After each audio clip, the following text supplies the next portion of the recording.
Well, good afternoon. I want to thank you for joining us here today on the CVC Chimney and Fireplace Success Network. It's our podcast, and today we're going to be talking about something I think is going to really play big for you and your team members. In fact, this may be a show for you to even share with the members of your team. So hang on with us. We're going to get started in just a minute, and we look forward to discussing investing in yourself today.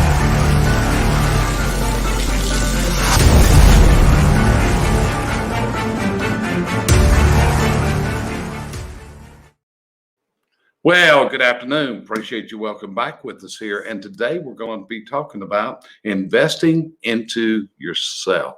And like I said, this is going to be a great episode for you to share with the members of your team and how they can move forward. And I'm going to tell you what inspired this in my mind this week was one of my clients contacted me, and he was just on top of himself because he had done some in-house training this week, and everybody but one guy passed the test. And he told me and shared with me, here's the problem. This guy just wasn't into it. So Sheryl, as we talk about this and investing in yourself, what's coming to your mind whenever I say that? Well, we're all the time just assuming that everything comes across naturally. There's actually times when you have to make an effort to do something for yourself. And by yourself, we're talking about yourself, your business, your team members, your family. You have to invest time in all of these to make them work.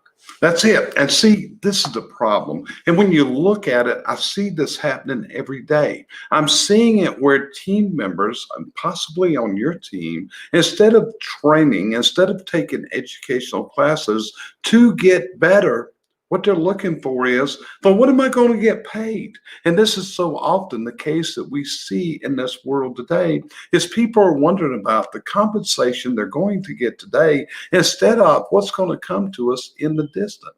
I want you to think about it a minute. If you're an employee listening to me right now, think about how you're going to be viewed as much more valuable when you're a person that is striving to gain knowledge, who is striving to get better. A guy that's saying, hey, boss, give me some training, send me some classes, tell me some books to read and how I can get better. Now, Sheryl, as an employer, you've got a manufacturing entity. A lot of people may not know that. What would it be like if a guy came to your office on Monday morning and said that to you? Well, there's just certain ways I like to be responded to. As you say, I'd much rather somebody ask me, what can I do for you? What can I do to make myself better instead of when am I going to get a raise? Because they come together. More responsibility means more money in my book. That's it. So when you go down here, this is one of the things, and this is one of our thought processes today. And number one, I want to tell you now, if you're not a fan of Zig Ziglar, we're going to be using quotes today from Ziglar, because here's what you have, and you may not be aware of this. This lady sitting right beside me has received extensive training in the Ziglar way of thinking, the Ziglar way of doing business. She is a certified Ziglar trainer and coach. Now that meant to do that, what did you have to do to attain that level, Sheryl? Actually, I had to go through an extensive interview to begin with. And then I had, when I say 5 days of extensive training, we went at daybreak, and some nights it was close to midnight till we got done with everything we wanted to do. It wasn't a one and done. And then now I'd like these organizations, I have to get continuing education to stay in. I have to go back, or virtually now, but I have to attend meetings every year again. I mean, they didn't just hand it to you. And then when I went to be a coach, again, it was another period of time. It was not just a stamp and walk away. Okay, so as you do this, one of the things that Zig often used, and I want you to think about this in a minute and see if this is something that's infecting your team members. Zig used to say something called stinking thinking. Do you remember that? And the whole thing about it is, he said that stinking thinking, it really just infected a person's attitude. So what would you say to expand on that, Sheryl, about stinking thinking? What did the Ziglar process, and when you were trained to present Ziglar material, which you are, what did they share with you about stinking thinking? Okay, you are what you think. And if you're always negative, we call them negative Nellies a lot of times. If you're thinking that way, if you're thinking bad thoughts, you don't have to be saying them. If they're inside, they're coming out. You have to clean up the mind and the thought processes before you can clean up your actions. And you know, one of the things that we do, we like to share books, our own books, and also books written by very influential people. So as I'm looking up here right now, I pulled a couple of Zig books out because Sheryl commonly sells this with other people. And Sheryl, of the two books there, let's hold one of them up for people and let's talk about it a minute. Okay, so this is a book, See You at the Top. So what did he mean by this? He is the leader he was. He didn't want you to stay at the bottom and him be at the top of the leadership. He wanted to see you there. It's a step process. You can't run up the ladder. You have to climb the ladder step by step. But when you get there, you do it. And then, it's the check up from the neck up. Same thing you were just talking about. You need to check up from the neck up. Right. So in your dealings with, let's look at it this way. You do in your daily life, one of the roles that you do is you work in our company and you're actually doing preliminary interviews with new hires for team members around the country. You've got quite a few clients that you actually do this initial hiring for. So as you're interviewing these people, how many of them need a checkup from the neck up and they coming in with stinking thinking?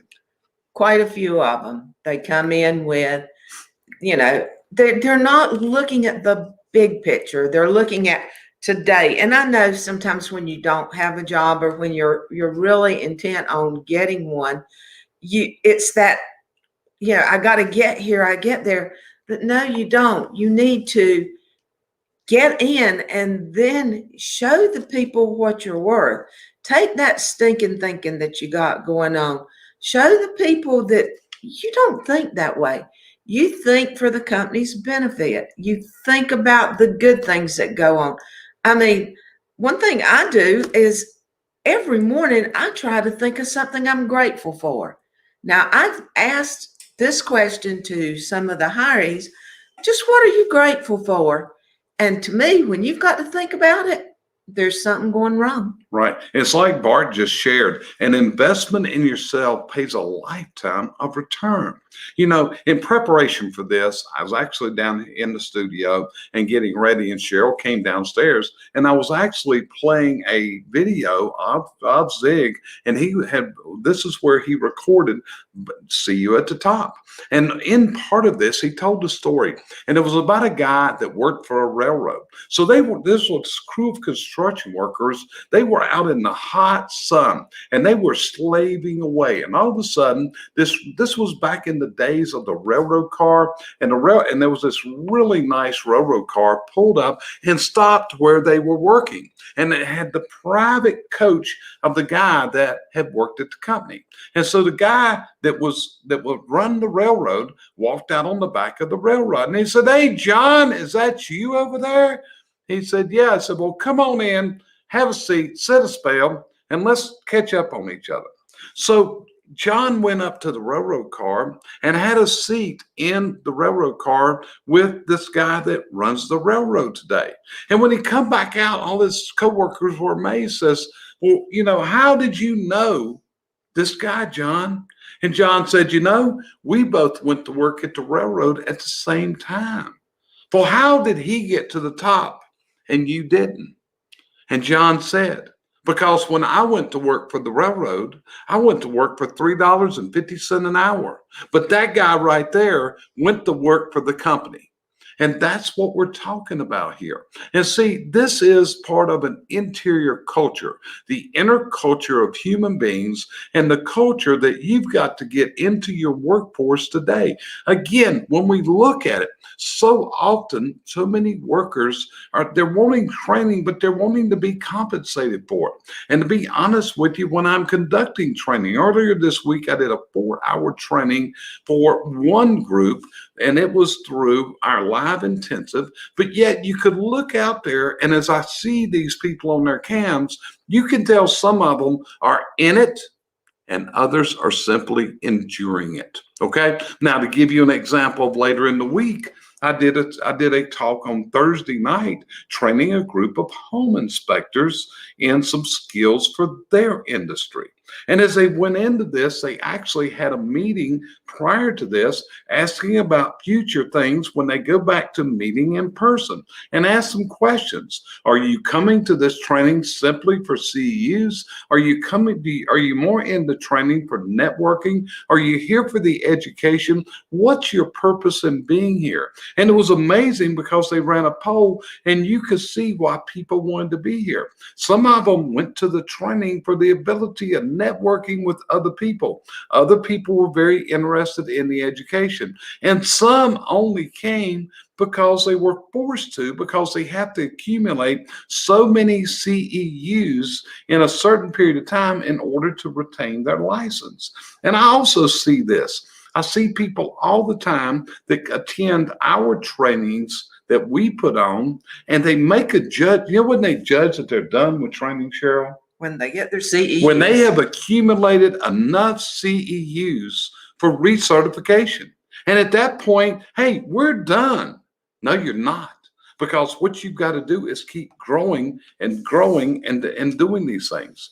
And this is part of believing in yourself and believing that you can be better at what you do. But see, if you are a team leader, that means you got to be a leader in this day and time. And what you've got to do is become this servant leader, as Dr. John Maxwell shares in this book about the 21 irrefutable laws of leadership. Cheryl, it's a Ziegler coach. She's a Ziegler trainer. She's a disc assessor myself. I'm a Jeffrey Gitomer certified person, and I'm also certified by Dr. John Maxwell. So I'm licensed to actually use the words and use the teachings of John Maxwell in my talks with you and in my training. So what we've done is, Cheryl, did you have to go get Ziegler certification? No, I went to get Ziegler certification for me. Do you think anyone hires you today because of your Ziegler certification? Let's lay it down. You get to CEUs, you do everything else. But do you know any clients that we have that buy from us, that hire us, that become our clients, that do it because I'm John Maxwell certified, or I'm Gitomer certified, or you're Ziegler certified, or you're DISC certified? Does anyone actually buy you because of those certifications, because of those merit badges you have? Or do they buy it because of the energy and the way you serve your clients? The energy and the way I serve. It definitely made a change to me. I don't know if your certifications, when you went to get them, they made a change in you, but the Ziegler content, the Ziegler people, Tom, the sisters, everybody there, Julie, you can't imagine what a group of people can do to your life until you've been in it. Where the thing is, Jerry, at that time, they didn't teach you. They let you learn. Big difference. Okay, got it. So, here's the whole thing. You hear a lot out here, and you've got to look at this. If you're a leader, what's the mindset? The mindset of the people on your team. What is it that drives them? Because what you're often going to find is there's a big missing ingredient, and that missing ingredient is going to be attitude. It's Gitomer shared whenever I went through his training, that attitude is something we're not taught in schools. Attitude is something we don't get a course in. Attitude is something we don't graduate with a degree in attitude. In fact, Gitomer teaches that there is there's a negative attitude, there's a positive attitude, and then what we have then is called the yes attitude. And that yes attitude, as Mr. Gittimer has trademarked, and I have to recognize him for coming up with this yes attitude. That's what we got to build and grow on those people that we lead. It's what they need if you're going to get to success. So the key gets down to it. How do you get your people to invest in themselves? Is it an inner culture? What is it? Sheryl, what do you think it is that's missing, that people are not investing into themselves? And let's go further. It could be part of the leader's things. The leader may have figured that they have attained this certain level in life and they don't need to move higher. So what's your thought process on that? My first thought process is part of it's the leader's fault. You need, as a leader, to explain to your employees why they need to learn. Not just that, okay, you've got to have your CEUs to get this, you've got to do that. You need to meet with them and explain to them, okay, we need to learn to get to this level. Because I've seen guys, and I know you have too, that came in at the bottom level and they never get any higher. The reason you don't get higher is because you don't learn. And I think right there is your missing step. No one explains to them why they should learn. Yeah, it's like my friend Bill Thornton from Pennsylvania saying, people in the front of the class want to learn. And Bill, I'm going to go on top of that because I recently did an interview with Bill Ryan, Billy Stacks, and that was one of the things that Bill said. When there's a classroom, and I can remember when he attended one of the first class I ever had Bill Ryan in a class. He was sitting right there on that front row, and he was soaking up this knowledge. And when I interviewed him, I asked the question, did I influence you in those early days? And he said, yeah. And I said, did I influence you to become a person that taught others and shared? And he said, yeah, following your example was a lot of what drove me as I developed up. And another person here that's adding something, it's Bruce Mills. He's saying, yes, a wonderful alternative to know from Jeffrey Gittimer. So again, these are the processes that we got to teach, but so often our culture today blocks us from people. So Sheryl, you got another book of Ziglar sitting right there. Let's tell them a little bit about that book. Okay, what's that one? It's called Born to Win. And what did Zig write that? If you are licensed to teach Born to Win. So what did Born to Win? What are we talking about here? We were born to win. We were born to get to a different level. We were not put here just to take up air. We were at birth given incentives. And the problem is a lot of us didn't choose to follow them. Or they, at some point in your life, you quit. Ziglar says everyone was born to win. And that I totally believe that. There are extenuating circumstances, but nobody was put here not to be a success. Yeah. In my talks and my teachings, I love to use analogies. I love to use comparisons.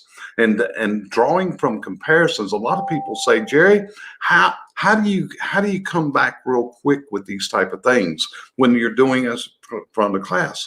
It's done by reading, it's done by studying, it's coming by analyzing and listening to what people are saying and coming up. Now, let me give you one of Zig's analogies that I was just listening to right before we start this. And Zig was talking about his Sunday afternoons. And what he did was he would go to church and he would come home. And at that point, he would turn on the television and he would watch the Cowboys play. And he said, and he said it this way, when the Cowboys got 61-0 ahead, that he would doze off to sleep. Well, said he would wake up a little bit later. And as he looked, he would see that this fire that he had built earlier had kind of died out. But he said what he would do then was go over there and he would take his poker and he would poke and he would prod into that fire and separate up and activate that fire. And before long, the fire came back to life. Now think of that if you have a company with people in it and their culture isn't where it's going to be. What you've got to do is you got to poke and prod that fire in order to activate that coming back to life.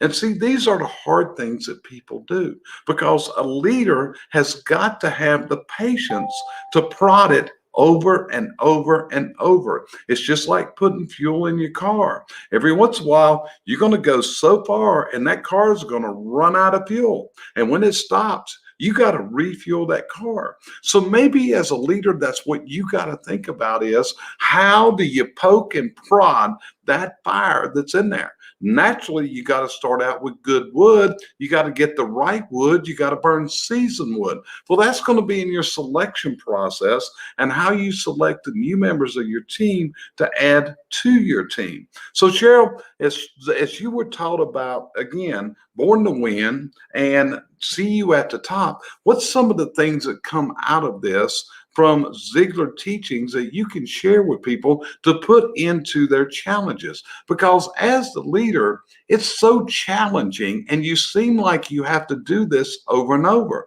but it's just like maintaining property. If you buy a piece of real estate today for an investment, what we call flip, if you look, people take a piece of property that's run down and all of a sudden they put some money into it, they invest into this and they get it really looking good. They fix the walls, they modernize the look, they do whatever they want to, and all of a sudden they got a piece of property that now is in high demand and it can sell very easily and it's profitable. So is this similar to what it's like of leading a team of people in today's world? Very similar. But I'm going to backtrack a little bit on something you said earlier, the poking and the prodding. I want to direct this towards the leaders out there. How many times have you gone to a seminar and you sat there and you got pumped up and you got revved up and you're in the car on the way back and it's like, I'm going to do this and I'm going to get it done. And then you get back and it slows down and you're back into the regular routine. Nobody's poking and prodding you.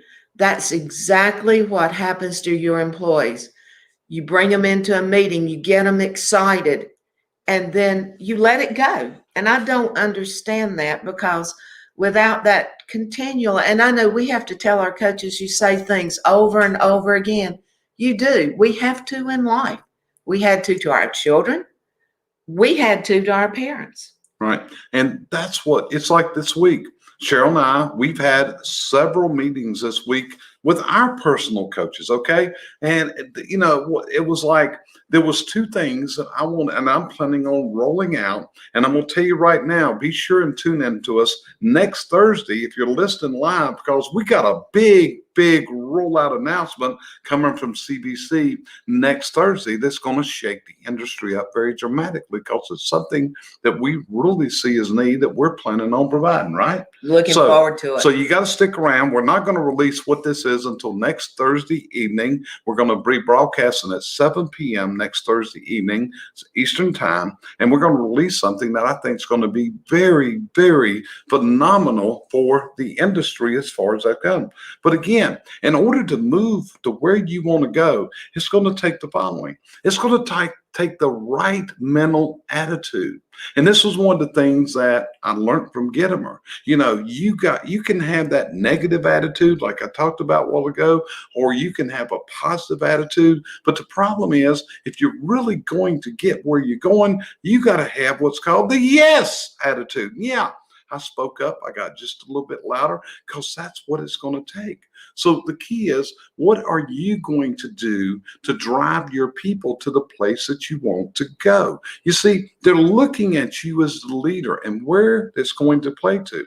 See, one of the advantages in this world of a person in a political position is a person who's a political leader, do you realize they only have to enthuse a majority of the voters? They don't even have to enthuse a majority of the human race. They don't have to enthuse a majority of the people in that country. What they've got to do is enthuse 51% of the voters. And the other 49%, they're not worried about them. If you look past in history, what do politicians do? They gauge the states they know they have a potential to win in. And the states that they have no chance to win in, they just walk away from it. Now, somebody just said there, sometimes the children drive the parents crazy. That's exactly right. But the thing is, this is part of what we take on as parents. Whenever we take that sacred job on to raise children, yes, it's going to be a challenge. None of us are ever prepared to be parents until we go through it. That's the way it is. I know I wasn't. Were you prepared to be a parent? Yeah. You were. Yeah. But you have to remember, I grew up in, my parents didn't have a bunch of kids. I grew up in 33. There were 33 of my grandfather's grandchildren, and I was one of the oldest. So I had babies around my whole childhood. So yeah, I think I kind of was. The responsibility, maybe not, but the actuality of doing it, I knew how to explain to kids what to do. But it was, the thing is the second that child is born, you not only become a parent, but you actually become a leader. You have to lead that child. You can't push a rope uphill, and you can't push a child into anything. So if you want to take yourself and you want to live your dreams and you want to turn your dreams into your realities, you got to invest in yourself. You got to invest in yourself. That's where mentors, that's where coaches, that's where confidants, that's where just having a friend you can talk to that's going to be honest with you. You see, that's what coaches are. A lot of people don't understand this, but as coaches, we got to be directly honest with people. We have to tell them this is where you're failing at, and this is how you get through it. Because see, the role of a coach is not to do it for you, but to help you find your own answers and how to proceed in. That's what coaches do. Coaches are not consultants. Excuse me. Coaches don't do it for you, but this is what you got to make the decision. You see, we all live with these dreams in life of the things that we want to do. But I'll compare it to another way. When I was going through the Gittimer training some years ago, I was sitting there. And as I looked, I listened to the questions. And Jeffrey was talking about you got to build your own brand. And I think one of the Ziglar things is you got to become you. You're not going to be Zig Ziglar. Nobody's going to be. We have quoted Zig Ziglar because of the wisdom and the analogies that Zig uses. But at the same time, I'm not John Maxwell. I'm not Jeffrey Gittimer. And to be honest with you, I don't want to be. I'm Jerry Eisenhower. And my goal is to be the best Jerry Eisenhower I can be because I am the only Jerry Eisenhower that exists out there. Yeah, some people have the same name somewhere else. But again, I'm an individual and I have to set my sights on being the best that I can be. What about you, Sheryl? I do. I mean, I was taught not to try to learn to be anybody else because they're already that person. They don't need another one of them. You have to be yourself, and you have to be a reader. I mean, leaders are readers. My thing is, I will tell you now, Jerry reads many more of the words than I do. I'm more of a listener, but I listen to books like this. I listen to things that will help me. Yeah, I listen to a lot of business books, but until you've got the heart and the mind right, you're not going to get anywhere with the business. Okay, so let's address this comment that just came up. I love this comment. In regards to the 51%, do you accept, and the person just added, in a sense, that not all employees are going to have the same drive, the same willingness to learn, like a lead tech who won't move forward. Yeah, I'm going to agree with that. But you have to remember this. When you have these type of people on your team, what's going to happen? They're going to drag the other ones down. And often what I see is this is where a leader's got to make a choice sometimes. And I know this is tough in this day and world. How do I cut loose a non-performer? But at the same time, do you want that non-performer to affect the performance of the others? I've seen this, excuse me, I've seen this so many times in my career where someone has taken a top performer in their company, but because of the garbage, and that's right, I'm saying the garbage, Stinking thinking. the stinking thinking, the way they're infecting the others, that they finally made the hard decision, this person has to go. And after this person goes, what they find out is that the others start stepping up their games. And all of a sudden, the performance goes up. The performance gets better, the sales get better, the reviews are coming in, you're getting more and more because you look at it. I'm giving you another analogy here. Recently, probably 6 months, 9 months ago, I visited with a client on site. And one of the goals was we got to get more internet reviews. And as we go into here, we've got the very experienced technician over here who makes a really good salary. I know what he makes, and he's well compensated. And when I talk to the group of people about the matter of getting reviews, he just told me flat out, people are not going to give us reviews. You're just full of it, Jerry. You can't get these reviews like you're saying other companies are doing. It's impossible. At the same time, in the same room is a new guy there. And the new guy bought into what I was saying. And later that evening, I'm still there. The new guy comes in, bringing all these reviews. And now, since that time, this new guy has amassed reviews on top of reviews on top of reviews, while Mr. Experience ain't bringing none in. What's the difference? Because the new guy believes that he can, and the new guy will hopefully affect new people coming in. So how do we want our new people to be affected? Do we want to be affected from the rock star performers, even though they may not have as much experience, or do we want them affected by the people that have been there for years? And yeah, this is one of the problems. Those guys that have been there for years, you better believe they got the technical skills, but that's only part of the success history. I see this all the time in training. I see people want to sit through and go through technical skills. They want to go through hands-on training. But when we start talking about motivation training, when we start talking about moving to the next level, about customer satisfaction, about building culture, they got no interest. They're sitting there with the arms crossed and they are just repelling the thought processes. So Sheryl, I went for a few minutes here. What's your thoughts on all that? You know, I just got one question to start with.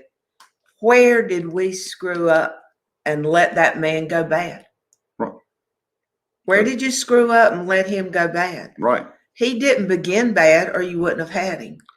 So as a leader, do you take the responsibility that you didn't invest in him enough when he needed it to be able to keep the attitude that he needed? Did you give him the trainings of maybe Ziegler or anybody else, a good training, a good knowledge of how to keep him where he's at instead of trying to fix him when he's done? Do we just not hold on to those people tight enough?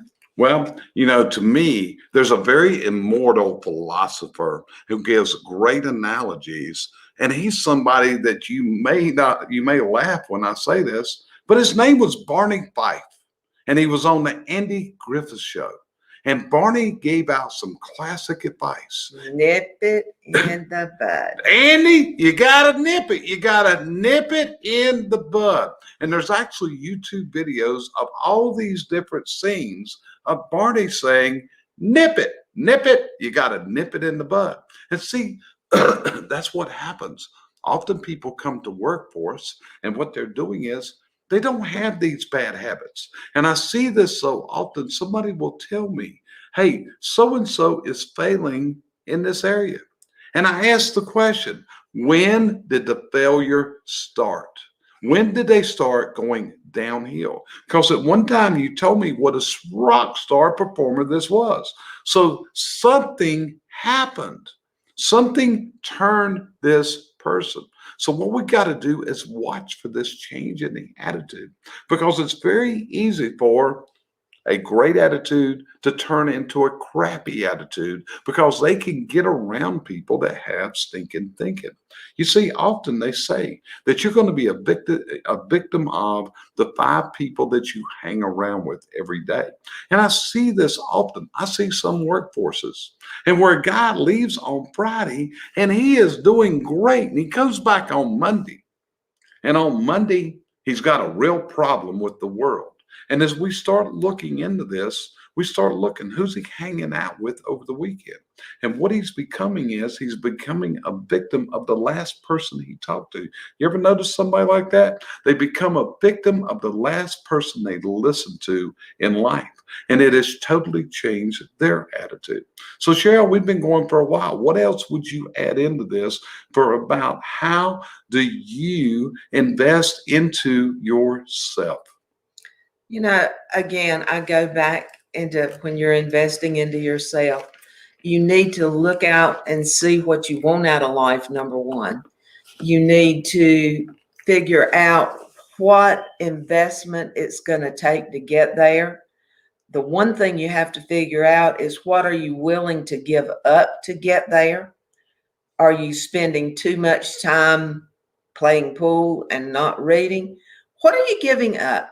And I think if you ever get that, what can you give up to get?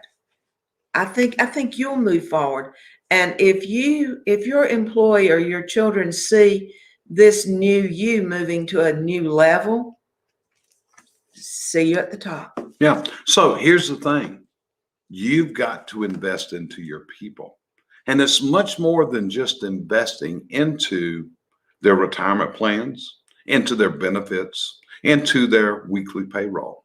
You got to invest in your people by being a leader.